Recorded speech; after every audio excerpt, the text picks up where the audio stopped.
Eso, chicos, muy bien. Entonces, como les decía, vamos a comenzar la clase. Verán, les voy a dar unas indicaciones, ¿sí? Para el día de mañana que tenemos clase en la tarde, vamos a dar una prueba acerca de un glosario de terminología médica que nosotros utilizamos para nosotros determinar al paciente, por ejemplo, febril, hidratado, mucosas orales semihúmedas, esas son las terminologías que utilizamos, o por ejemplo, cianosis, anorexia, ¿qué más utilizamos? Por ejemplo, abreviaturas como PRN, que son por razones necesarias, BO, que significa vía oral. Entonces, yo el día de hoy en la tarde, terminando la clase, les voy a subir a la plataforma el glosario que yo clasificado para que ustedes estudien de ahí. Y el día de mañana vamos a dar la prueba en la tarde, finalizando ya igualmente la clase, de manera virtual, así mismo como estamos haciendo ahorita. Les voy a dejar activada la plataforma desde las 6, bueno, a lo que acabemos la clase, desde las 4 de la tarde más o menos, hasta las 10, 11 de la noche, para que ustedes durante ese tiempo ingresen a la plataforma a dar la prueba, ¿sí? ¿Está claro con eso, chicos? Hoy les subo el glosario en la plataforma para que se descarguen, estudien y mañana den la prueba en la tarde, ¿sí? Profesora, disculpe, ¿puede repetir porque no lo escuché por lo que el internet está entrecortado?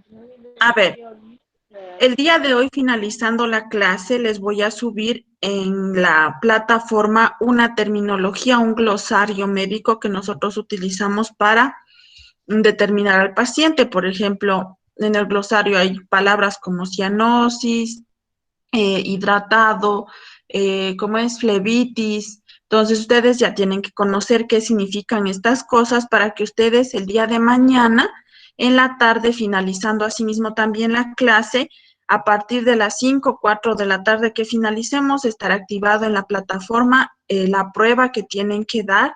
Desde las 5 hasta las 11 de la noche voy a dejar activa la plataforma, un total de 15 minutos para que ustedes realicen la prueba, ¿sí? ¿Está claro ahora sí? Entonces, hoy más luego ya les subo el glosario a la plataforma para que estudien y mañana den la prueba. Profe, ¿cuántos intentos va a tener la prueba? Uno solo. Profe, ¿cuántas preguntas? 13. No son preguntas, yo solo les he puesto así. Por ejemplo, significado de tal cosa, A, B, C. Significado de otra cosa, A, B, C. Entonces, ustedes escogen la respuesta correcta. Nada más, ¿sí? Así que no hay dónde perderse. Son de selección múltiple. Ajá, de selección múltiple.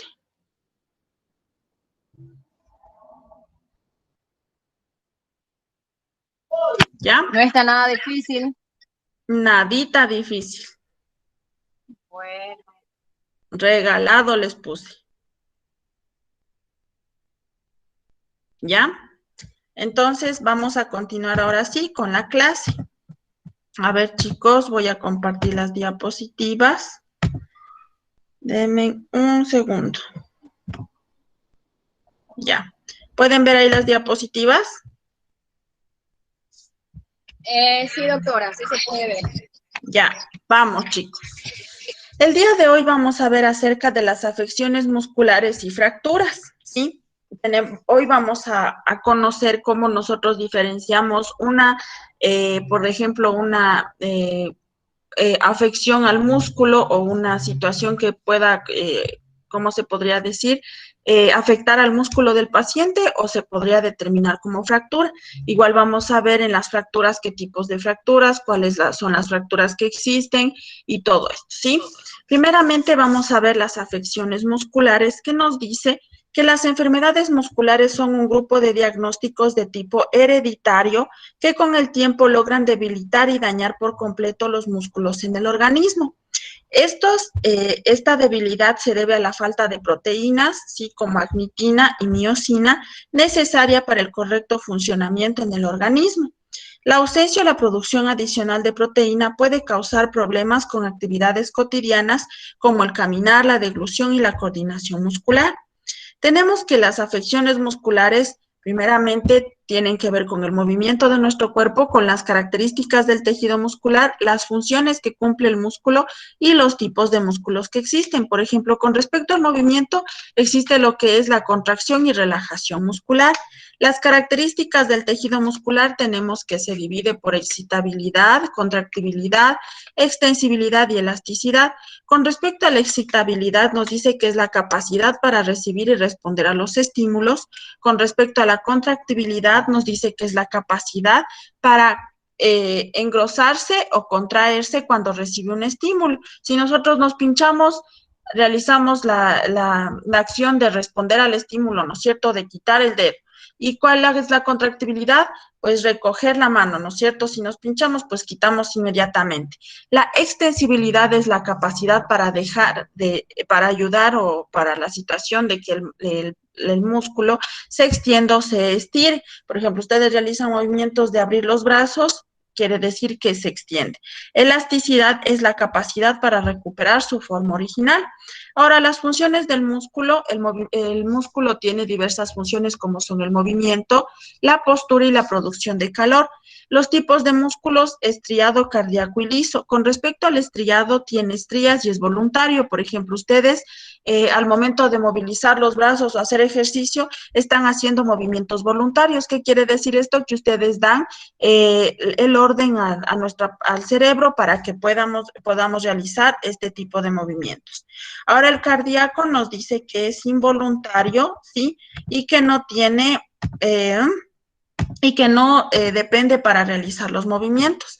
Por ejemplo, tenemos en el cardíaco que vendría a ser el corazón realiza sus movimientos o sus peristaltismos por sí solo, no necesita que el cerebro ordene realizar los movimientos, y el liso nos dice que no tiene estrías y es involuntario. Igualmente, aquí tenemos el músculo estriado, el liso y el cardíaco un poco más amplio. Nos dice que el estriado es el encargado de los actos voluntarios ordenados por el cerebro y son rápidos y esqueléticos. Juntamente se unen con los tendones, manteniendo unido al esqueleto. El músculo liso nos dice que es el encargado de los movimientos involuntarios. Por ejemplo, el tejido visceral, el estómago, ¿no es cierto? El estómago que hace el movimiento de la deglución, separa los nutrientes, ¿no es cierto? Pero no es necesario que nosotros demos una orden al cerebro para que se realice este tipo de movimientos. Y el mixto cardíaco, que es involuntario igualmente y debe de ser de forma constante y permanente, igual como ya dijimos, como el corazón. ¿Qué puede causar una lesión muscular? Primeramente, los desequilibrios de la estática del individuo, que son malformaciones adquiridas o congénitas del aparato locomotor, como por ejemplo la presencia de pie plano. No sé si ustedes han escuchado a los pacientes que dicen, es que tiene pie plano, por eso sufre muchas lesiones, luxaciones, ¿no es cierto? Porque el momento de no pisar adecuadamente, pues también puede producir esto. Estados patológicos del músculo debido a las enfermedades infecciosas, endocrinas, metabólicas o degenerativas, aunque más frecuentes son los trastornos hidroelectrolíticos como la deshidratación del agua y las sales minerales. Es por eso que nosotros recomendamos a todos tomar por lo menos 2 litros diarios de agua. ¿A qué músculo suele afectar? Los grupos musculares más afectados son los que se realiza la actividad deportiva, como por ejemplo los músculos más afectados son el músculo cuádriceps, isquiotibiales y gemelos isóleo. ¿Qué tipos de lesiones musculares existen? Tenemos la contusión muscular, calambre muscular, distensión muscular, rotura de fibras y rotura muscular. Con respecto a la contusión muscular, nos dice que consiste en un golpe al músculo, el cual lo presiona con violencia contra el hueso al que lo cubre. El músculo se golpea contra el hueso, eso se denomina contusión muscular. El calambre muscular es una contracción involuntaria y por lo general dolorosa que se puede producir en un músculo o varios que surgen como consecuencia de haber hecho un sobreesfuerzo. Creo que a todos nos ha de haber dado un calambre alguna vez en nuestras vidas. Ustedes están corriendo, se les acalambra la pierna. O están durmiendo y ya en las noches sienten un calambre y es doloroso y mientras no se sigas relajando el músculo, no se va a pasar el dolor. Tenemos la distensión muscular, que es el estiramiento muscular por encima de sus límites, y si la distensión se produce un número de veces en poco tiempo, se produce una contractura. Y la rotura de fibras, que es cuando varias fibras de un músculo se rompen produciendo hemorragias. Y la rotura muscular es igual que la anterior, pero involucra una gran cantidad de fibras musculares a todo el músculo. Tenemos cómo diagnosticar una lesión muscular. Principalmente el diagnóstico se lleva a cabo realizando una exploración funcional de la lesión por parte del médico. Quiere decir un examen físico al paciente para ver cuál es la zona lesionada. Tenemos otros implementos para determinar o diagnosticar una lesión muscular, como por ejemplo la radiografía, la electromiografía y la artrocentesis. Ustedes creo que por lo general saben lo que es una radiografía. Ustedes se golpean, les duele, se lesionan. Lo primerito, el médico hace una radiografía, que es una técnica diagnóstica radiológica que en forma digital forma una base de datos para determinar si es una lesión de muscular o si es una fractura, ¿no es cierto? Lesión muscular que afecta al músculo, fractura que afecta al hueso. La electromiografía tenemos que es la técnica de registro gráfico de la actividad eléctrica producida por los músculos esqueléticos. Y la artrocentesis es introducir una aguja en la articulación y el líquido es drenado. Por ejemplo, la electromiografía es un aparato que se coloca en la zona donde el paciente presenta dolor, malestar. ¿Para qué? Para que mediante ese aparato se vaya viendo en la máquina qué tipo de movimientos está realizando el músculo o cuál es la parte que está afectando. Y la artrocentesis, como dice, es introducir una aguja en la articulación y el líquido es drenado porque ese líquido con demasiada cantidad también va a producir dolor en el paciente. O también el desgaste de este líquido, ¿no es cierto? Porque el líquido vemos que es el hueso, entre el hueso un cartílago y dentro de eso está un líquido, que eso igualmente al no ser producido también de la cantidad necesaria también va a producir dolor en el paciente. ¿Cuál es el tratamiento ante una lesión muscular? Inmediatamente después de la lesión debemos de aplicar frío local durante 48 a 78 horas. Y pasado este tiempo se puede empezar a aplicar calor local. O en caso ya extremo, la cirugía, en el caso de que exista una rotura muscular completa o heridas musculares con inclusión de cuerpos extraños. También tenemos algunos otros tratamientos como la utilización de antiinflamatorios, porque al momento en el que el paciente presenta lesión en el músculo se va a inflamar, entonces tenemos que reducir esta inflamación, realizar terapia física, estimulación eléctrica, colocar como unas ondas o shock, ¿para qué? Para que eso ayude a que el músculo retome de nuevo sus movimientos, y los masajes terapéuticos. Tenemos los tipos de afecciones musculares en la ciática, enfermedad de Paget, fibromialgia y la gota. En la ciática puede afectar a o presentar lo que es tortícolis. La tortícolis es el dolor a nivel del cuello que ustedes al momento de querer mirar para un lado o para otro van a sentir demasiado dolor.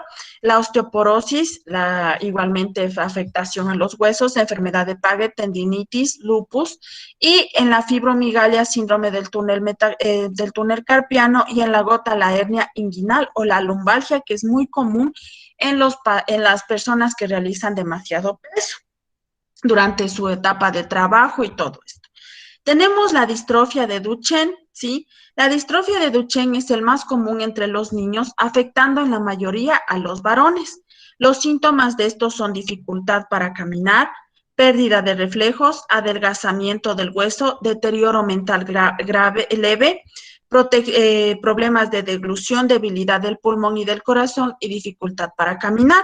¿Por qué la dificultad para caminar? Como ven en la imagen, ustedes pueden observar que existe un ensanchamiento de los miembros inferiores del paciente. No necesariamente con respecto al hueso, sino como pueden ver es un ensanchamiento o se puede decir un engrosamiento del músculo, ¿sí? Entonces eso va a ser la dificultad para que el paciente camine. Igualmente tenemos la congénita, que nos dice que a menudo de los síntomas se refleja entre el nacimiento y la edad de 2 años. En esta etapa los padres comenzarán a notar que las funciones motoras y el control muscular no están desarrollándose como deberían. Por ejemplo, los síntomas pueden incluir mal control motor, debilidad, escoliosis, problemas respiratorios, problemas del habla y dificultad para tragar. ¿Qué quiere decir? Que el paciente cuando es niño se vuelve blando, ¿no es cierto? No tiene esa rigidez que la mayoría de nosotros, pues obviamente cuando vemos a los niños, al pasar del tiempo va teniendo ya lo que es la rigidez, va a mantenerse firme, en cambio aquí ya viene lo que es la flacidez, ni porque se le siente se va a quedar quieto, ¿sí? La distrofia muscular de Becker, que es un poco más leve que las anteriores y afecta comúnmente a los varones y se produce principalmente en los brazos y en las piernas. Los síntomas aparecen entre los niños de 10 a 30 años y otros síntomas también incluyen entre las caídas frecuentes, problemas para levantarse del piso y calambres. ¿Por qué se produce caídas frecuentes? Como pueden ver en la imagen, ¿sí? Vemos la debilidad o la falta de musculatura o de la masa muscular, ¿no es cierto? Entonces vemos que ya solo están los huesitos y obviamente los huesitos para mantenerse firmes necesitan masa muscular. Sin esto, pues obviamente va a presentar debilidad en el paciente y van a presentar caídas frecuentes. Si se cae, no va a poder levantarse fácilmente. Y ahora tenemos otra muy común que es también la poliomielitis. La poliomielitis es una enfermedad producida por un virus, que es el poliovirus, que se transmite de persona infectada a persona sana por medio de secreciones respiratorias o por vía orofecal. El virus afecta al sistema nervioso, destruyendo las células motoras de este, lo que impide que los impulsos nerviosos que muevan los músculos lleguen a estos, produciendo una atrofia muscular y parálisis aguda flácida, ¿sí? Es una enfermedad común en los niños desde los 4 a los 15 años. Como les dije, igualmente la lumbalgia, que era una enfermedad que se produce más en los pacientes que realizan peso durante, toman demasiado peso durante su trabajo. Por ejemplo, la lumbalgia es considerado como un dolor localizado entre la última costilla y la parte inferior glútea. Tenemos que los 2/3 de la población padece lumbalgia a lo largo de su vida. La lumbalgia, como podemos determinar, es el dolor localizado en la parte inferior o baja de la espalda, cuyo origen tiene que ver con la estructura musculoesquelética de la columna vertebral. Tenemos algunas clasificaciones: aparición, aguda, subaguda y crónica. Con la aguda nos dice que la aparición es luego de los 6 meses de no tener dolor y una duración menos a 6 semanas. La subaguda, la duración entre 6 semanas y 3 meses, y la crónica, más de 3 meses de duración y con exacerbaciones episódicas dentro de los 6 meses. Los factores de riesgo, primeramente, como se puede decir, educar al paciente de cómo debe dormir, cómo debe de sentarse, cómo debe de alcanzar un objeto si es que es de tamaño pequeño, ¿no es cierto? Al permanecer de pie mucho tiempo también puede producir esto. Para sentarse, apegarse bien al espaldar, para usar la computadora de igual forma. Para dormir, pues obviamente de forma recta, no la cabecera muy alzada, y si es posible las piernas un poquito elevadas. Tenemos que la lumbalgia, los síntomas comunes que presentan es dolor fuertes en la parte inferior de la espalda, espasmos musculares que pueden ser graves, área localizada que es dolorosa con la palpación, y cuándo debemos de acudir al médico. Cuando presente fiebre y escalofríos, pérdida de peso, piernas débiles, incontinencia intestinal, dolores abdominales fuertes y continuos. Tenemos que determinar que la lumbalgia es la causa principal de incapacidad laboral en menores de 45 años. El dolor se presenta en la parte inferior de la espalda al levantar algo pesado y después de realizar movimientos repentinos. El esqueleto humano, ahora vamos a ver el sistema esquelético. El esqueleto humano es el conjunto de huesos que proporciona al cuerpo humano una firme estructura, como la locomoción y la protección. A excepción del hueso hioides que se haya separado del esqueleto, todos los huesos están articulados entre sí y unidos por ligamentos, tendones, músculos y cartílagos. Ustedes ya conocen el sistema óseo, vieron en morfofisiología, el cráneo, las costillas, miembros superiores, inferiores, columna vertebral y todos estos. Tenemos los huesos largos, cortos, planos, regulares, irregulares, sesamoideos. Y pues ahora vamos a la parte que nos interesa de este tema, que son las fracturas, ¿sí? Tenemos algunos tipos de fracturas, como pueden ver en las imágenes: desplazada, no desplazada, tallo verde, lineal, simple, conminuta, segmentada, cerrada y abierta. Entonces, cuando ustedes realicen la evaluación, les he de poner igualmente este tipo de fracturas. Ustedes ya tienen que conocer cuál es la desplazada, la no desplazada, ¿no es cierto? Que como ven en la imagen, no se desplaza el hueso, pero existe una ruptura en el mismo. El tallo verde, que presenta una línea así como un tallito, la lineal igualmente, que compromete al hueso, ¿sí? Abierta, ¿sí? Que la abierta, que es la que compromete ya a la piel y al músculo, o sea, quiere decir que el hueso sobresale. Y la cerrada, pues obviamente que el hueso, cuando se fractura, no compromete a la piel ni a otras partes. Aquí tenemos la fractura transversa, oblicua, en ala de mariposa, fractura segmentaria, conminuta. Aquí vemos todas este tipo de fracturas. Como ya dijimos, abierta y cerrada. Tenemos aquí un ejemplo de la cerrada, que la fractura es internamente, solo va a afectar a la parte del hueso, y la abierta, que hay comunicación entre el hueso y el exterior. ¿Qué es una fractura ósea? En cambio, en la forma normal del hueso, como consecuencia de la aplicación sobre el mismo de una fuerza superior a la que ésta pueda resistir, que puede causar una ruptura en un hueso. Las causas para que un hueso se rompa pueden ser muy variadas. Normalmente pueden encuadrar dentro de estas 4 categorías, como el traumatismo directo, indirecto, patológica, por fatiga o estrés. Con respecto al traumatismo directo, tenemos, por ejemplo, cuando ustedes se dan un martillazo, un golpe en la mano. ¿Qué pasa? Lo que va a afectar es directamente a lo que donde recibieron el golpe directo.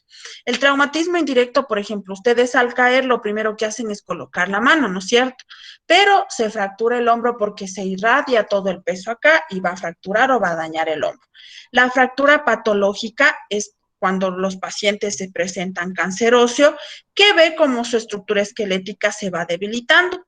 Y la fractura por fatiga o estrés es la fractura de un dedo del pie cuando un corredor entrena para una maratón o alguna carrera. Cuando el corredor está demasiado estresado, lo único que quiere es ganar la competencia, entonces suele pasar este tipo de fracturas. Los tipos de fractura en función a la violencia de la fuerza que se genera. Tenemos la fractura de alta energía y de baja energía. Con respecto a la de alta energía, tenemos los accidentes de tránsito, y de baja energía, la fractura de cadera por osteoporosis, ¿sí? Tenemos el tratamiento para una fractura, como pueden ver en la imagen, la inmovilización del paciente, ¿sí? En el caso de que la fractura sea solo una situación de desplazamiento corto y podamos volver a colocar realizando una colocación del yeso o una inmovilización.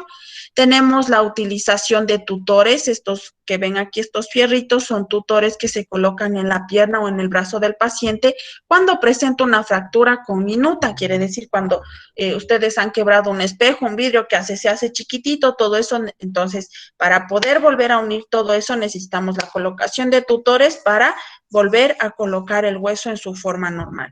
Igual la colocación de placas o colocación de prótesis, tenemos igual la inmovilización, o en el caso ya pues de la cirugía del paciente, y en el caso extremo pues de la amputación del miembro superior o inferior del paciente de acuerdo a la necesidad. Por ejemplo, un accidente de tránsito donde la mayoría de la pierna pues esté fracturado, ya solo lo que le una sea unos tendones y nada más, no van a poder, ¿cómo se podría decir?, volver a reestructurar esto, ¿sí?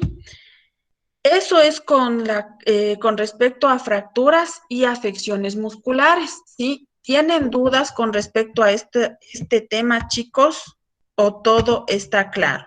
Ya vimos las afecciones musculares, cómo determinamos afecciones musculares, las fracturas, qué tipos de fracturas existen, qué hacer cuando existe una fractura, ¿no es cierto? ¿Qué más vimos? Tipos de fracturas abiertas, cerradas, cuáles son las fracturas que existen, mariposa, lineal, oblicua, ¿no es cierto?, desplazada. Entonces, ustedes ya saben cuáles son las fracturas, Entonces, igualmente las afecciones musculares, cómo determinar mediante igualmente lo que es las radiografías, todo eso. ¿Tienen dudas con este tema o está claro?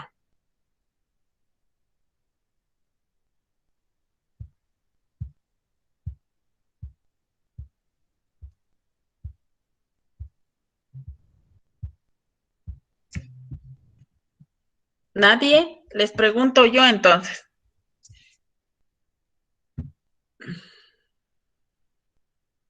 ¿Sí está claro? Sí. Listo, entonces continuamos con la otra clase, ¿sí? Vamos con el siguiente tema. Vamos a ver acerca de las quemaduras, ¿sí?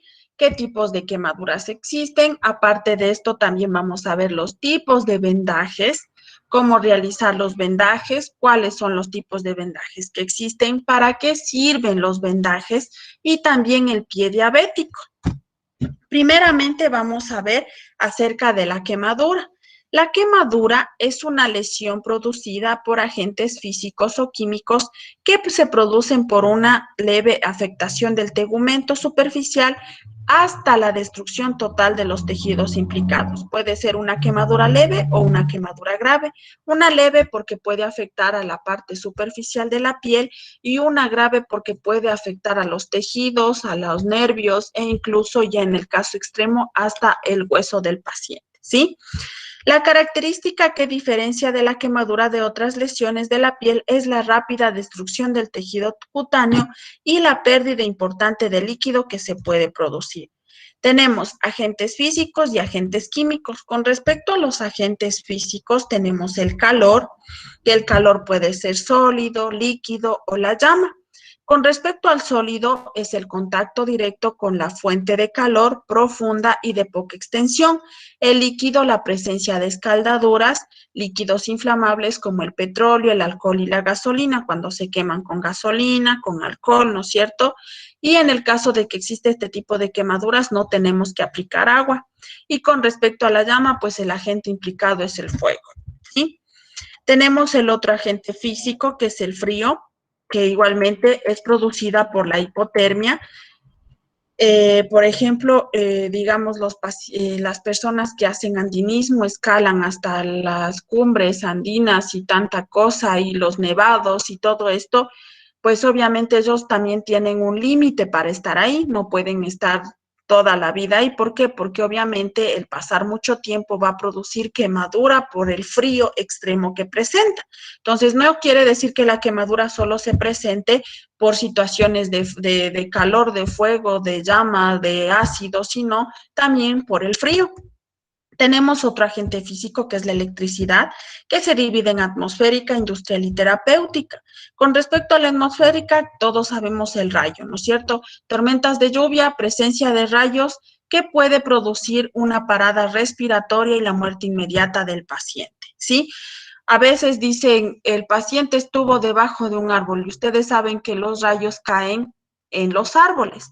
Entonces, ¿qué pasa? El rayo coge, le pasa al paciente, a la persona muere inmediatamente, aunque no haya lesiones externamente, pero internamente los órganos están carbonizados porque se produce un paro al corazón. Sí, el rayo va directamente, hace un shock y pues obviamente hace un paro cardíaco al paciente y hace un paro respiratorio. Tenemos industrial, que es la conducción eléctrica, y terapéuticas, las desfibrilaciones. Las radiaciones, tenemos rayos solares, que ustedes saben, se han ido a la playa, se queman, se vuelven todos rojizos, les arde, les pica, ¿no es cierto? Y los rayos ionizantes como RX, radioterapias o energía nuclear. Ahora tenemos los agentes químicos, por ejemplo, la presencia de ácidos como el ácido clorhídrico, ácido acético, y los alcálisis o bases como el amoníaco, ¿sí? Que incluso la sosa cáustica o el jabón puede producir también lo que es la quemadura. La utilización de jabón, sí, yo he visto personas que obviamente por esta situación del COVID están demasiado traumadas aquí, y pues obviamente ellos se lavan las manos, tocan una cosa, se lavan las manos, tocan otra cosa, se lavan las manos. Eso también va a producir quemaduras, ¿sí? O el enrojecimiento de la piel, que esto ya se considera como quemadura. La clasificación, tenemos la clasificación de quemaduras que es de acuerdo a la profundidad, a la extensión, a la localización y a la gravedad. A la profundidad, esto es lo que más necesito que ustedes sepan, como sus nombres y apellidos. De acuerdo a la profundidad tenemos de primer grado, de segundo grado, de tercer grado y hasta existe un cuarto grado. La extensión, pues ver hasta qué tipo de lugar está extendida la quemadura, localización, dónde se localiza y la gravedad con la que presenta la quemadura. Tenemos la profundidad. La evaluación inicial de la profundidad de las quemaduras es difícil por el carácter dinámico que presentan las primeras 48 a 72 horas. Tenemos la quemadura de primer grado que afecta a la epidermis, a la primera capa de la piel, la de segundo grado que afecta a la dermis, la segunda capa, y la de tercer grado a la hipodermis, y la de cuarto grado ya afecta a nervios, tejidos, músculo y también ya afecta en casos extremos hasta los huesos del paciente, ¿sí? Tenemos de primer grado que la afectación, como ya dijimos, es la epidermis, la apariencia es la presencia de eritema o signo cardinal, que es la leve inflamación. El dolor es sumamente intenso e incluso acompañado de picazón, y la curación es espontánea entre 4 a 5 días sin dejar secuelas. Aquí tenemos la quemadura de primer grado, más esto se produce o se hace la presencia de ese color rojizo en la piel en las personas muy blancas cuando se exponen demasiado al sol, va a producir este tipo de quemadura. Entonces, ¿qué está dañada? La epidermis, ¿no es cierto? Y obviamente va a presentar ardor, picazón, incluso ni la ropa a veces soporta, ¿ya? Tenemos el segundo grado superficial, que la afectación es la dermis superficial y se conservan folículos pilosos y glándulas sebáceas. Y si se infecta esta quemadura, aumenta su profundidad. ¿Cuál es la apariencia? Presencia de flictenas o ampollas. Ustedes han visto cuando se queman con aceite, con agua, ¿qué pasa? Se presencia ampollas, así como, por ejemplo, como un absceso más o menos, ¿sí? Son el resultado del edema subyacente y se deben de retirar los flictenas, ¿sí? Pero de una manera estéril. ¿Cómo nosotros retiramos los flictenas al paciente o estas ampollas? Primerito, si el paciente se quema en casa, llevarle a una casa hospitalaria. En el hospital, en la clínica, en el centro de salud, ¿qué van a hacer? Colocarse guantes estériles, ¿sí? Abrir el equipo de curación estéril y empezar a curar con solución salina o ¿cómo es? O suero fisiológico estéril al paciente, ¿no es cierto? Hasta reventar los flictenas y así duela hacer presión para curar. Sí, y también recomendar al paciente de realizarse una curación diaria para evitar la infección de esta. Obviamente esto es muy doloroso y la curación es entre 15 a 20 días si es que no se contaminara esa quemadura. Si se contamina, más dolor al paciente, tenemos que seguir curando y obviamente como ya vimos que el paciente, a lo menos cuando ya tenga presencia de flictenas, tiene que realizarse la curación diaria. Tenemos el segundo grado profundas, que la afectación es la dermis profunda, que alcanza la dermis reticular y se afectan folículos pilosos y glándulas sebáceas. La apariencia es presencia de piel pálida o moteada, el dolor poco, en algunas áreas ya se vuelve como anestesiada, ya ni siquiera a veces ya siente el dolor porque los nervios también se ven afectados. La curación es más de 35 días y si pasado este tiempo no cicatriza la quemadura, al realizar la curación adecuadamente, se debe de recurrir a una cirugía por riesgo de aparición de cicatrización o queloidea. ¿Qué es queloidea? La aparición de la piel o la piel ya muerta, ¿no es cierto? Entonces eso se tiene que quitar y pues obviamente para que se regenere y el paciente ya no tenga infección ni nada que le complique la situación de la recuperación. Aquí podemos ver una imagen de las presencias de las ampollas o las flictenas, lo que les decía. Aquí ya afecta no a la dermis, sino también a la epidermis, como pueden ver, ¿sí? El tercer grado, la afectación es una totalidad del espesor de la piel e incluso a las estructuras subyacentes como el tejido subcutáneo, como los músculos y los huesos, en cuyo caso ya sería igual de cuarto grado. Si afecta al músculo y a los huesos, ya sería un cuarto grado. La apariencia es la presencia de escaras, sí, blanco o nacarado. El dolor pues ya se vuelve indoloro por la destrucción completa de las terminaciones nerviosas y la curación por sí misma no tiene capacidad de regeneración. O sea, si le dejen y le realicen curaciones diarias, no se va a curar. Requiere una cirugía precoz para realizar una limpieza quirúrgica de esa zona, ¿sí? E incluso en los casos extremos puede haber pérdida del miembro por la quemadura. Aquí podemos ver una de tercer grado, ¿sí? Como pueden ver, la apariencia ya de como rostizado, como el cuerito, ¿no es cierto? Asimismo se hace esa quemadura y puede afectar al hueso del paciente. Ahora tenemos la extensión de la quemadura. ¿Cómo nosotros determinamos a la quemadura? Vemos que todo nuestro cuerpo es el 100%.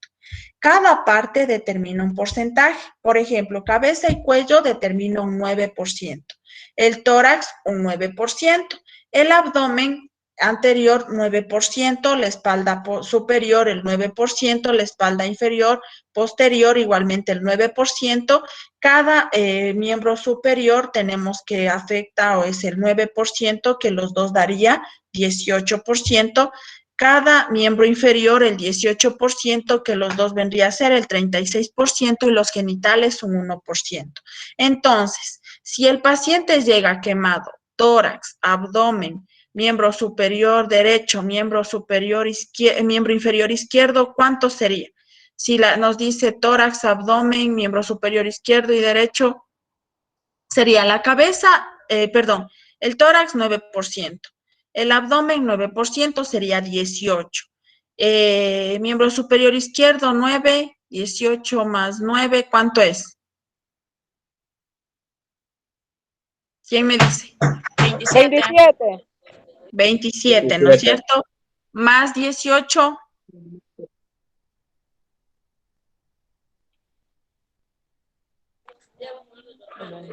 36, profe. 36, ¿no es cierto? Entonces el paciente estaría 43. quemado un 36%, ¿sí? Entonces tenemos que ir sumando cuánto es lo que el paciente, pues obviamente va a tener de quemadura durante todo lo que sea el cuerpo. Entonces el paciente estaría quemando un 36% de todo su cuerpo, ¿ya? Tenemos las complicaciones que puede presentar esto, por ejemplo, la presencia de shock, sí, hipovolémico séptico, las sobreinfecciones, ¿no es cierto? Si ustedes no realizan la quemadura, no curan adecuadamente la sobreinfección, ¿sí? Retracciones de las cicatrices o complicación tardía, pero con repercusión funcional y estética importante. El tratamiento local, ¿sí? Cada quemadura, como les dije, tiene su tratamiento adecuado. Sí, nosotros tenemos que realizar el tratamiento adecuado, depende de la quemadura que el paciente presente. Tenemos en el primer grado colocación de frío local, corticoides tópicos, una crema hidratante. Ustedes han visto, como les decía, los que se queman del sol, que hacen lo que quieren es estar todo frío, ¿no es cierto? Y eso les alivia la picazón y el ardor. Igualmente colocación de crema hidratante. Y en el de segundo grado, superficial y profunda, debemos de realizar el lavado estéril, como les dije, reventar los plitemas, curación diaria y colocación de una crema que se llama sulfadiazina de plata. Colocamos la sulfadiazina de plata y cubrimos al paciente con un apósito y un vendaje, ¿sí? De tercer grado, igualmente lavado estéril, valorar igualmente la escarotomía o la presencia de esos grúmulos o esa presencia de quemadura de la piel, ¿no es cierto? Y pues obviamente según esto la intervención quirúrgica para la limpieza del mismo o la colocación igualmente de la sulfadiazina. Los vendajes, ahora vamos a la siguiente clase que son los vendajes. Los vendajes son un procedimiento técnica consistente en envolver una parte del cuerpo que está lesionada por diversos motivos. Actualmente su uso más frecuente es para cubrir las lesiones cutáneas e inmovilizar las lesiones osteoarticulares. ¿Para qué es utilizado los vendajes? Para tratamiento de heridas, hemorragias, contunciones, esguinces, luxaciones y fracturas. ¿Cuáles son los objetivos? Calmar el dolor del paciente, promover el bienestar físico, conservar una buena posición corporal, asegurarse que la venda cumpla su objetivo de sostener e inmovilizar la zona afectada, impedir el contacto entre dos zonas dérmicas, piel con piel, proteger las prominencias óseas e impedir la estasis venosa. La venda, primerito tenemos la venda, que existen algunos tipos de venda, como la venda elástica, venda de gasa y venda de yeso. Esta que vemos aquí es una venda de yeso, ¿sí? Cuando ya tenemos que enyesar al paciente, colocar un yeso. La venda elástica y la venda de gasa. Para el día viernes, si Dios nos permite, nos volveremos a encontrar de manera presencial. Necesito que lleven una venda por cada uno. Por ejemplo, digamos, un grupo llevará una venda de gasa. Hay diferentes tamaños, hay 2, 4, 6, 8, 10, 12, creo que ahí no recuerdo bien. Tratar de llevar una medianita, ¿sí? Para realizar los vendajes y indicarles cómo debemos de realizar. Deben de llevar, ¿cuántos son en total? ¿Está la presi tal vez? 27, profe. 27. La mitad de 27, ¿quién me ayuda para matemáticas? Y créanme que soy nula yo. 13, 14, profe. Ya. 13 compañeros llevan vendas elásticas y 14 vendas de gasa, ¿sí? Entonces, así vamos a ir practicando mitad, cómo realizamos. Y de diferentes tamaños, no muy pequeñas tampoco, sino un tamaño mediano o las más grandecitas, que esas utilizamos para miembros superiores e inferiores, ¿sí? Entonces, para el día viernes realizaremos la práctica de colocación de vendajes, ¿sí? Entonces, como les decía, las vendas son 3 tipos: elásticas, de gasa y de yeso. Las de yeso, pues para allá es para colocar un yeso en el paciente. Y tenemos la estructura de la venda. Tenemos la cara interna, el cabo inicial, cara externa, el cabo terminal y el cuerpo rollo. Las vendas les van a vender en una fundita, ¿sí? ¿Cómo se podría decir? En un lugar, les van a vender en una funda donde la venda quiere decir que es estéril, ¿sí? Y no podemos manipular la cara interna. ¿Por qué? Porque nosotros al momento de vendar una herida, si manipulamos la cara interna contaminados, vamos a infectar la herida. Entonces, nosotros para vendar tampoco les desenrollamos todo el rollo y vamos vendando, ¿no es cierto? Sino mientras vamos vendando, vamos aflojando. Esto ya les voy a indicar en la práctica que realicemos. Tenemos la clasificación de los vendajes, tipos de vendajes, aplicaciones y formas de vendajes. Los tipos de vendajes: tenemos vendaje blando o contentivo, vendaje compresivo, rígido, suspensorio y protectivo. Las aplicaciones nos ayudan a limitar el movimiento de la parte afectada, nos ayudan a fijar apósitos o medicamentos tópicos. Cuando existe una herida, colocamos el apósito y cubrimos con una venda. Ayuda a fijar férulas impidiendo su desplazamiento. ¿Qué quiere decir esto? Cuando el paciente presenta una fractura de los dedos, se coloca una férula. ¿Sí? ¿Qué es una férula? Es una varillita de metal, ¿sí? Que se le coloca ahí al paciente y se venda para evitar que se afloje o se salga. Facilitar el sostén a alguna parte del cuerpo, comprimir una parte del cuerpo y favorecer el retorno de la circulación venosa de las extremidades, especialmente muñones de amputación, ¿sí? ¿En qué consiste la venda? En fijar a una zona del cuerpo. Las formas de vendajes que existen: vamos a aprender a realizar vendaje circular, espiral, en 8 y recurrente, ¿sí? Los principios generales para la aplicación de un vendaje. Primeramente, la parte que se va a vendar debe de colocarse en una posición cómoda tanto para el paciente como para el personal de salud que va a vendar. Elegir un tipo seguro y sencillo de vendaje, el que más convenga al caso y a las circunstancias y la región a vendar. Como les decía, según la zona, el lugar, venda de gasa, venda de gasa, venda elástica y la numeración. Si nosotros vamos a vendar la mano, necesitamos una venda pequeña. Si vamos a vendar el brazo, una venda más grandecita. y la pierna pues mucho más grande, ¿sí? El cabo inicial debe de fijarse con unas 2 vueltas circulares, lo que se dará comienzo al vendaje. El vendaje debe de iniciarse en la parte distal de los miembros para dirigirse a la parte proximal, desde la parte distal a la parte proximal, no desde la parte proximal a la distal, perdón, desde la parte distal a la proximal, sino desde la proximal a la distal. Desde la distal a la proximal, ya estoy loca, bestia.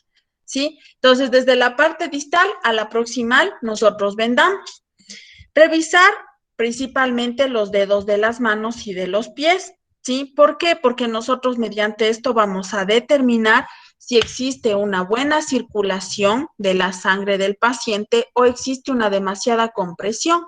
Nosotros revisamos que los dedos no se vuelvan cianóticos, es por eso que yo les digo que mañana les voy a tomar la prueba, porque ustedes ya cuando les hable así van a decir, cianóticos, es cuando el paciente está morados los dedos, ¿sí? Entonces van a ver que los dedos de las manos o los pies no se vuelvan cianóticos y vendamos miembros superiores o inferiores.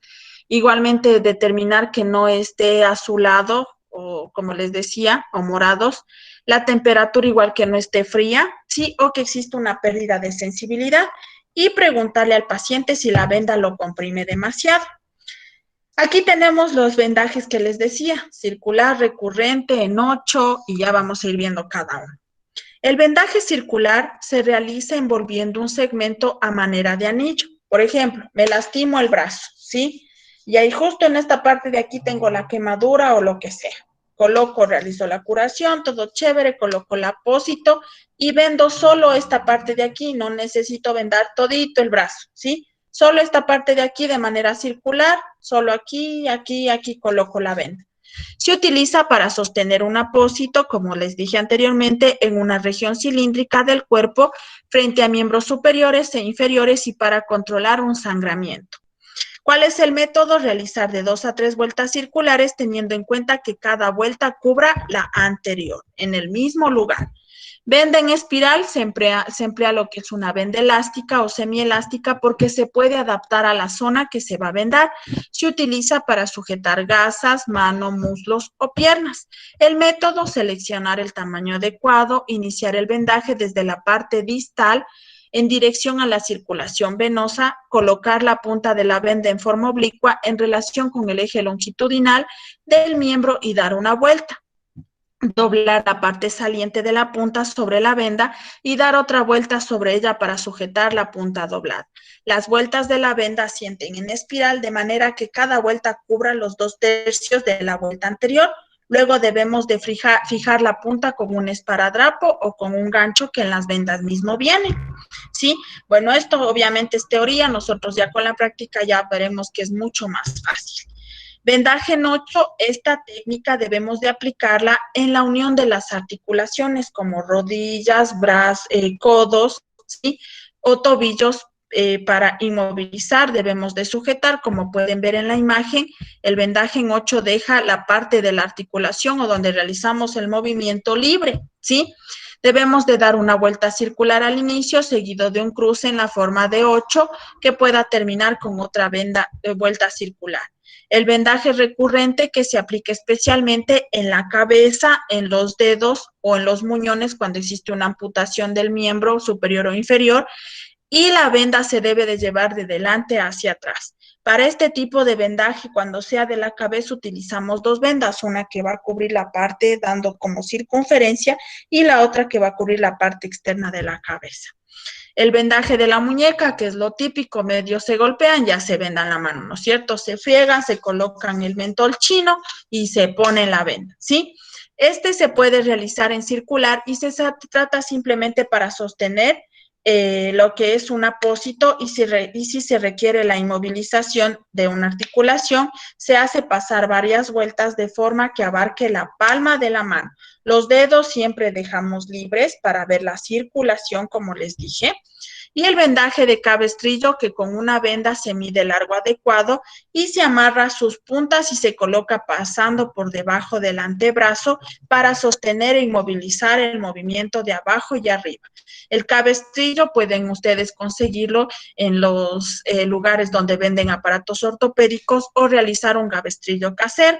necesito que alguien también me ayude llevando una, no sé si pueden, un pedacito de tela, ni muy grande ni muy pequeño, sí, puede ser de un medio metro más o menos, ni tanto, sí, para enseñarles cómo realizar este tipo de vendaje de cabestrillo. O si alguien tiene una tela así cortada en triángulo, pues mucho mejor, ¿sí? Vendajes de miembro inferior, tenemos el vendaje de muslo, que este vendaje se realiza en espiral con inversos aplicados sobre el muslo para el antebrazo y el brazo. Y las normas generales de la realización de vendajes, primeramente, como ya sabemos y no es necesario decirles, para cualquier procedimiento que se realice, lavado de manos antes y después de realizar los vendajes, proteger las prominencias óseas antes de vendarlas, por ejemplo, como les decía, una herida, una quemadura, colocamos apósito y luego vendamos, no directamente la venda. Utilizar la venda más adecuada para los fines de vendaje. Iniciar el vendaje sosteniendo el rollo de la venda en una mano y el extremo iniciar con la otra. Vendar de manera uniforme, firme, cubriendo los 2/3 del ancho de la vuelta anterior, y la tensión y la presión deberán mantenerse iguales durante todo el proceso. En caso de colocar un apósito, cubrirlo prolongadamente el vendaje unos centímetros más a cada extremo. Dejar el extremo distal de la zona vendada libre para comprobar la vascularización, movilidad y sensibilidad. Y fijar el vendaje con un esparadrapo o con esas ganchitas que vienen en la venda para evitar que se salga. Revisar el vendaje y buscar signos de alteración o de circulación y registrar en la hoja de evolución de enfermería la fecha, la hora, qué tipo de vendaje realizaron y cuáles son las vendas que utilizaron. Las condiciones que se debe reunir para un buen vendaje.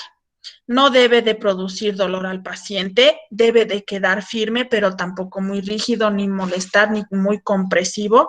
No debe de ser muy voluminoso, que quiere decir cuando cubrimos un apósito, realizamos 2 o 3 vueltas y cortamos. No quiere decir que toda la venda tenemos que darle ahí mismo, que quede ahí todo hecho una momia, ¿sí? Sino simplemente unas 2 o 3 vueltas y nada más. No debe de ser colocado sobre la piel lesionada, como les dije, primero cubrir con apósito y luego colocar la venda. Los miembros deben de vendarse comenzando desde la extremidad hacia la raíz para dificultar la circulación a través de las venas. Y si el vendaje es en una extremidad, si fuera posible dejar los dedos, como ya dijimos anteriormente, para comprobar si hay presión, excesiva expresión. Si los dedos se ponen fríos, azulados, quiere decir que no existe buena circulación. Ahora vamos al pie diabético. Primeramente, para ver el pie diabético, vamos a ver qué es la diabetes. La diabetes es una enfermedad en la que los niveles de glucosa o de azúcar en la sangre son muy altos. Ustedes han visto que los pacientes diabéticos, de acuerdo a la gravedad de diabetes o de la diabetes tan avanzada que esté, el paciente tiene que inyectarse insulina o tomar incluso medicación. El pie diabético aparece cuando existen niveles inadecuados de glucosa en sangre y otros factores que ocurren con frecuencia en personas con diabetes o hipertensión. ¿Cuáles son los síntomas? Dolor, pérdida de sensibilidad, hinchazón de los pies, sensación de hormigueo, quemazón y la pérdida de la sensibilidad. ¿Por qué se produce el pie diabético en los pacientes diabéticos? ¿Sí? ¿Por qué? Porque los pacientes diabéticos, obviamente, se podría decir que cuando ya presentan la diabetes no existe una buena cicatrización, por eso ellos es prohibido que se corten o se lastimen, porque la cicatrización ya no es la misma que una persona como ustedes, sana, que ustedes se cortan, ya está cicatrizado, ¿no es cierto? En los pacientes diabéticos existe una cicatrización lenta, progresiva, no mucho. ¿Por qué? Porque la parte o la función de realizar lo que es la circulación, la cicatrización, ya no es tanto como una persona sana. Entonces, ¿por qué se presenta el pie diabético? Porque obviamente el peso del paciente, ustedes incluso sanos, se ponen tacos, las chicas salen a caminar y se les forman pollas, ¿no es cierto? Entonces, ¿qué quiere decir? Que la fricción de nuestro peso va a producir la formación de estas. Entonces, en los pacientes diabéticos se va a presentar en los pies la presencia de estas úlceras, ¿sí? Que es la característica del pie diabético. Tenemos desde grado 0 a grado 5. El grado 0, que es el pie de riesgo, ¿sí? el paciente diabético ya es considerado como pie de riesgo, que tiene su pie de riesgo, pero la piel es intacta, ¿no es cierto? Por eso es recomendable usar un calzado adecuado, no muy cerrado ni muy apretado para evitar la presencia de estas úlceras. En el grado 1, como vemos en la imagen, ya es la presencia de la úlcera superficial, lo que afecta el tejido celular subcutáneo. En el grado 2, la úlcera profunda, que afecta al tendón o la cápsula, ¿sí? Ya no es solo el enrojecimiento, sino ya la presencia de, como se podría decir, la abertura de la piel. En el grado 3, la úlcera profunda, que ya afecta al hueso, como pueden ver aquí, ya se profundiza, se afecta al hueso. El grado 4, ya la presencia de gangrena, o incluso la presencia de lo que es la gangrena en algunos dedos y la amputación de los mismos, porque esto ya no tiene solución ni se va a curar. Y el grado 5, pues la gangrena de todo el pie, que tenemos que amputar todo el pie, ¿sí? ¿Cuáles son las consecuencias? Que existe un elevado riesgo de infección, aparición de ulceraciones o llagas en los pies, mala circulación, neuropatía e incluso un proceso gangrenoso que requiere la amputación del pie. ¿Cuáles son los cuidados? Jamás debe del paciente caminar descalzo. ¿Por qué? Porque un pinchazo o una lastimada del pie, pie diabético, ¿sí? Lavarse los pies todos los días con un jabón suave y agua tibia, cortar las uñas del pie de manera recta, no curva, porque podemos presentar igualmente daños en la uña y esto va a presentar igualmente lesiones en la piel. No usar soluciones antisépticas, no dejar que sus pies se enfríen y el consumo de la comida, principalmente la alimentación. Eliminar azúcares, grasas, eliminar sal, ¿sí? Consumo moderado de aceites y grasas, de lácteos, de legumbres, ¿no es cierto? Frutas sí, verduras sí y cereales integrales. Entonces, el paciente diabético no debe de consumir azúcar, ni grasa, ni sal, ¿sí? Tener mayor cuidado con sus pies, lavado adecuado de los pies diariamente, colocación de crema hidratante y pues obviamente si el paciente ya presenta diabetes, debemos de hacer lo siguiente. Lavarse bien las manos, ¿sí? El pie diabético, cuando ya presenta el pie diabético con la presencia de úlceras, debemos de realizar la curación de la herida, lavar adecuadamente la herida con solución jabonosa, realizar un secado de la zona con gasa de algodón estéril, tapar y proteger la herida con una gasa y cubrirla con un apósito y acudir al centro de salud más cercano para hacer un seguimiento de un tratamiento. El paciente diabético tiene que realizarse curaciones diarias o pasando un día. Controlar los valores de azúcar en la sangre del paciente y limpiar la herida diariamente y cambiar los apósitos que esté utilizando, ¿sí? ¿Está claro, chicos? ¿Dudas, inquietudes? Está clarísimo. Clarísimo.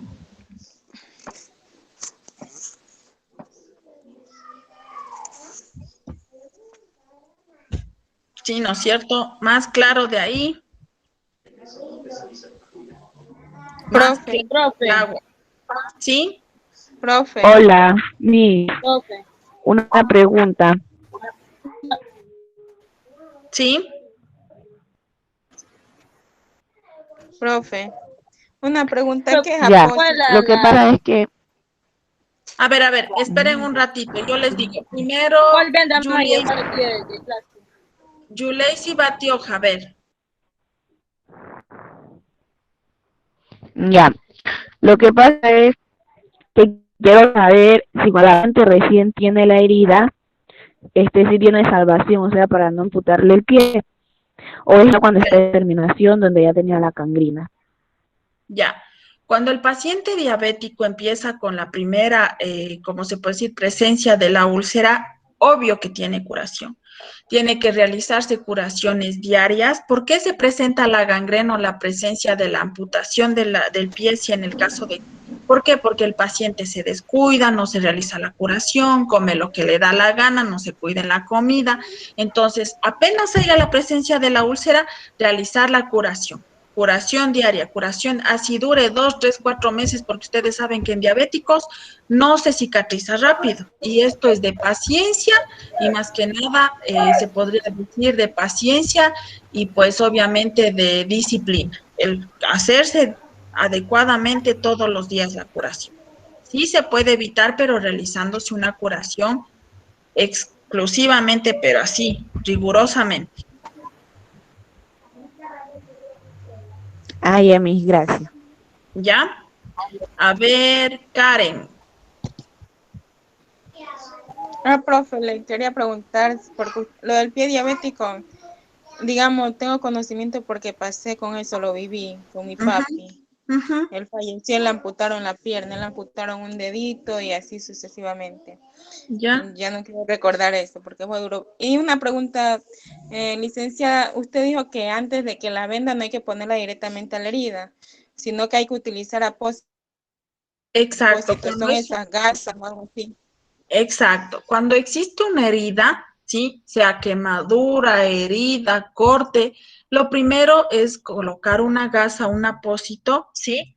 Obviamente con la crema que el médico nos indique, con el antibiótico, con lo que se le vaya a colocar para evitar que igual se le pegue, ¿sí? Porque ustedes saben que en una herida sigue drenando, ¿no es cierto? Sangre, líquido. Entonces colocamos la gasa, el apósito y luego el vendaje, ¿sí? Porque obviamente el vendaje al ir colocando también se contamina, entonces con el apósito estéril colocamos y luego vendamos.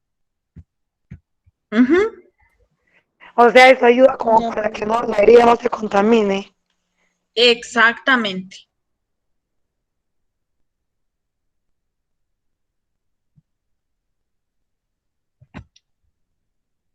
¿Listo, Karen? Bueno, licenciada, en clase presencial va a ir para que lo explique mejor. Claro, es que obviamente en la clase presencial, por eso no se olvidarán de llevar las vendas el día viernes. En la clase presencial vamos a hacer todos estos tipos de vendajes, ¿sí? Les voy a enseñar en 8, recurrente, entre ustedes mismos a practicar los vendajes, entonces no olvidarse llevar las vendas, ahí organícese en cómo llevar. ¿Qué tipo de venda mayor?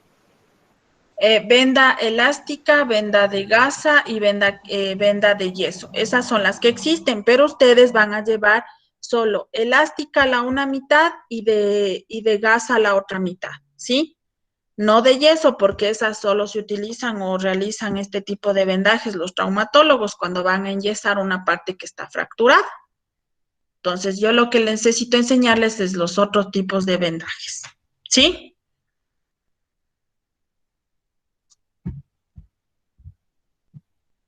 Yo, Mayra Betancourt, tal vez vas a decir algo. No, profe, nada. Ya. Julisa.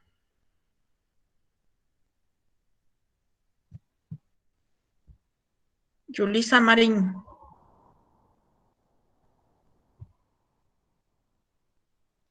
No le preguntar sobre los tipos de venda que han ayudado, pero ya dijo, ya. Ya. A ver, voy a tomar la lista, ¿sí? Antes de que se les vaya el internet, alguna cosa que pueda pasar. Abad Caicedo Carmen. Dígame, profesora. Ya. Solo estoy tomando la lista, ¿no? Álava Génesis. Presente, profesora. Angulo Alixon. No pudo entrar, profesora. Estaba pidiéndonos que le dijera que le aceptara la entrada hace unos 45 minutos, pero como usted estaba dando la clase, no le pudimos decir. Chuta. Era de que me digan nomás, les hubiese hecho entrar. Por los problemas que ustedes tienen de conexión de internet, me dicen nomás, por favor, ¿ya? Para la próxima me avisan para hacerles nomás ingresar, ¿sí? Ayoví Keila. Batioja Yuleisi. Presente, profe. Benalcázar María. Presente. Betancourt Yomaira. Presente, profesora. Caicedo Susana. Presente, profe. Caicedo Jennifer. Presente, profesora. Caicedo Mina Eleidi.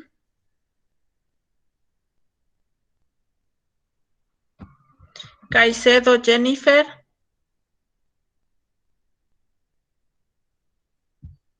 Cortés Katiuska.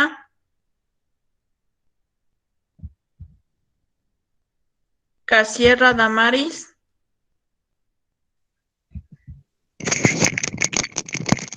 Presente, profe. Cortés Mina. Cortés Casierra. ¿Se escuchó, profe? Sí. Ok. Casierra no está, ¿no? Quillambo Klinger. Presente, profesora. Ya. Castillo María. Presente, profesora. Castillo. Presente. ¿Ya? Campo Verde Montalbán Carmen. Garcés Arroyo Glenda. Profesora, ¿Sí? Presente. ¿cuál de las dos Caicedo dijo? Porque hay dos Caicedo. Jennifer Caicedo. Caicedo A mí Jennifer. la mía me nombraron ya rato. La segunda que la profesora Nombraron a nombró las fue dos. así. A las dos nombraron. Caicedo Lady Dari. No, yo sí, Caicedo Bernaza. Caicedo Bernaza Jennifer. Sí. Ya. Listo. Garcés Glenda. Presente. Izquierdo Cortés Mariuxi. Presente. Lastra Guerrero Delmi Narcisa. Presente, licenciada. Lor Valencia Eni Joana.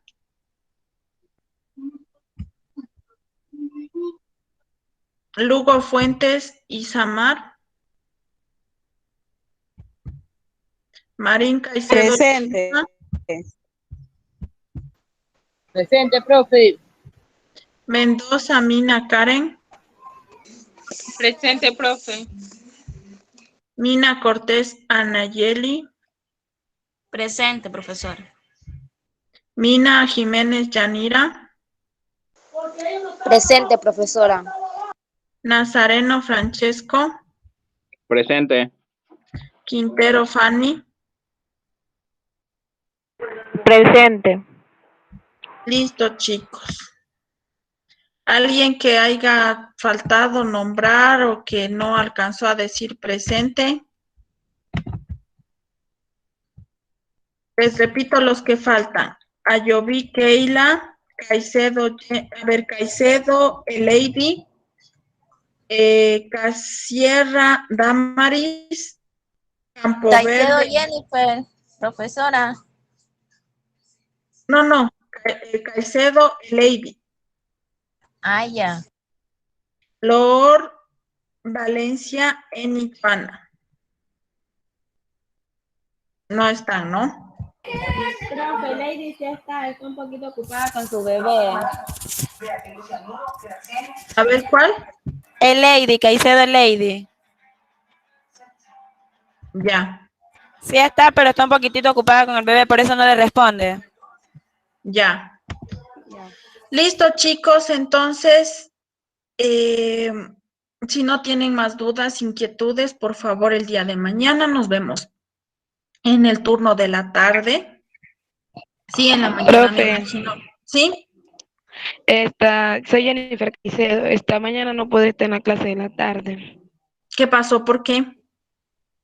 Es que tengo que arreglar un asunto mañana. Ya, pero la prueba sí tienes que dar, ¿no? Sí, en la noche sí. En la tarde, ¿hasta qué hora está habilitada? Hasta la noche. Hasta la noche, hasta las 11 de la noche. Ah, no, sí la hago, profe. Ya, entonces mañana la prueba, por favor, no se olviden. Voy a habilitar desde el momento en el que terminemos la clase, que ha de ser tipo 5, no sabría mucho decirles, pero más seguro desde las 6 hasta las 11 va a estar activada la plataforma, ¿sí? Desde las 6 de la tarde hasta las 11 de la noche. Ya voy a subir igualmente lo que es el glosario para que estudien de ahí. Y pues nada, chicos, nos vemos el día de mañana. Cuídense mucho, les mando un fuerte abrazo. Profesora, una Y pregunta. sí, dime. Pero la prueba para Una pregunta. A ver, primero Yanira. Dime, Yanir. Que si la prueba, digamos, va a estar habilitada mañana todo el día. Mañana desde las 6 de la tarde hasta las 11 de la noche. Ya, profe. Ujú. ¿Quién más? Génesis, ¿me ibas a decir algo?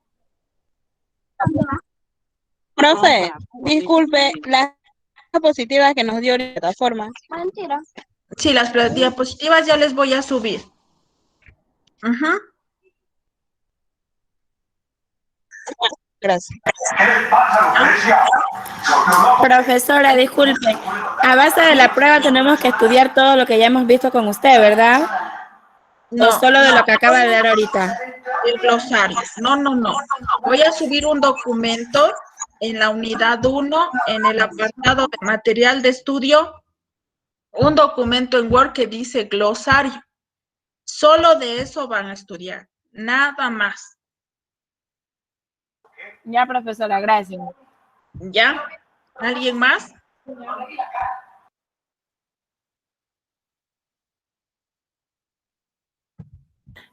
Profesora, lo que vamos a rendir va a ser calificado. Obvio que sí. ¿Ahí mismo sale la nota o después usted me las dice? Ahí mismo sale la nota. Ah, ya. Un solo intento, ¿no? Ay, profe, póngale 2. 1. Uno solo, 3 hermosas, ¿cómo se puede? 3 hermosas palabras que ustedes tienen que definir el significado y 15 hermosos minutos. No necesitan más. Están facilitos. ¿Ya? Entonces, a Está dando estudiar. muy poco tiempo, licenciada. ¿Por qué poco? Claro, no los quiere dar ni siquiera. Profesora, ¿y cuándo va a subir lo que está diciendo para estudiar? ¿Mañana o...? Ahorita ya termino la clase y ya le subo. Ah, ya, gracias. Ujú.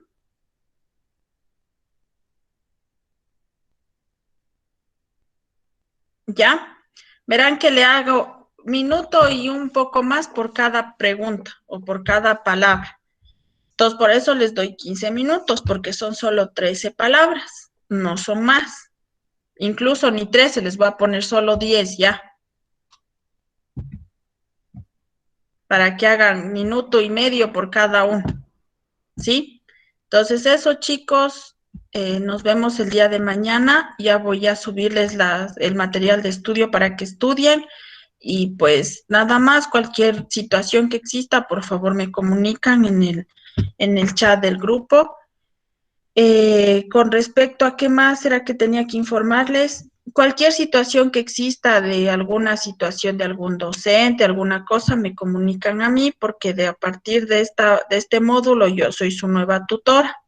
Claro que Maite todavía está con ustedes, pueden igual preguntarle cualquier situación, Maite está dispuesta, pero por cualquier cosa también Maite ya tiene a cargo los chicos que era yo tutora de ellos. Entonces, cualquier cosa, por favor me avisan, me comunican en el grupo que tenemos de técnicas, no es necesario, si ustedes ven necesario, crean otro grupo. Entonces, me avisan o cualquier problema que tengan con cualquier docente, pues me comunican, ya que como yo estoy aquí en Ibarra, yo puedo hablar con ellos o comunicarme. No sé si ustedes tienen problemas con algún docente, alguna situación o todo está tranquilo con bioquímica. ¿Qué más reciben? Metodología. Metodología de la investigación. ¿Qué tal, profesora? ¿Están bien en No, metodología? es chévere la profe. Bien. Es chévere. Ya. Tiene harta paciencia. Muy bien. Me alegro mucho. Entonces, así hasta finalizar, para que ni siquiera se me estén quedando al supletorio y mucho menos al remedial. Entonces, a ponerle ganas, ñeque, como hasta el momento han ido haciendo las cosas. Yo, como les he dicho, incluso para mí ustedes son un ejemplo aquí en Ibarra, porque los chicos de aquí de Ibarra son más dejados, más tirados al relajo. Ustedes tienen esa predisposición de aprender. Lo que sí un poquito cuando estén en clase, hacer silencio, porque ves, ya ustedes sí que hablan hasta por los codos. Creo que se igualan de la vida y de la otra cuando estamos en clases. ¿Qué les pasó durante toda la semana? Cuentan su itinerario desde las 7 hasta el momento en que se van a dormir, creo. Entonces, hacer un Ténganos Está paciencia, escuchando que profesora. la presidenta está escuchando. Esencial de ser, profesora. ¿Mande? Ténganos paciencia, profesora. Paciencia sí les tengo, demasiado diría yo, sino que les pido solo que hagan un poquito de silencio, no por mí, sino por otros docentes, para que todos entiendan. A veces gritan, unos gritan otros, y ustedes saben que dar clases con una mascarilla, o más yo que no soy acostumbrada al clima de ustedes, me sofoco, y más la bulla y todo, no puedo ni gritar, yo ahí toca estar, pero entonces, eso nada más, chicos. Como les digo, les felicito Ya, porque profe, vamos a cambiar. ¿Mande? Vamos a cambiar, vamos a hacer menos bulla. Ya, qué bueno, les felicito entonces. Verán, como les digo, ustedes son un grupo muy unido. Me gusta mucho trabajar con ustedes porque en grupos anteriores se había esa discordia, ese de que no tenían un buen compañerismo. Entonces, a lo menos en ese sentido les felicito. Espero que continúen así hasta que, si es posible, todos se lleguen a graduar, todos sigan teniendo ese compañerismo, esa buena actitud, esas ganas de aprender. Como les digo, si uno tiene ganas, pues hasta los docentes, a mí a lo menos me da mucho gusto participar con ustedes en clases, darles la clase, porque uno ve ese interés que ustedes ponen, ¿sí? Entonces eso, chicos, nos vemos el día de mañana. Por favor, estudien para la prueba, ya les voy a subir el glosario y nada más. Que tengan una excelente tarde de lo que queda y una excelente noche, y nos vemos mañana tarde, ¿sí? Yo les aviso. Igualmente, profesora, chao. Profesora, hasta mañana. Ya, Ya, chicos. profesora, mañana, chao. profe. Mañana.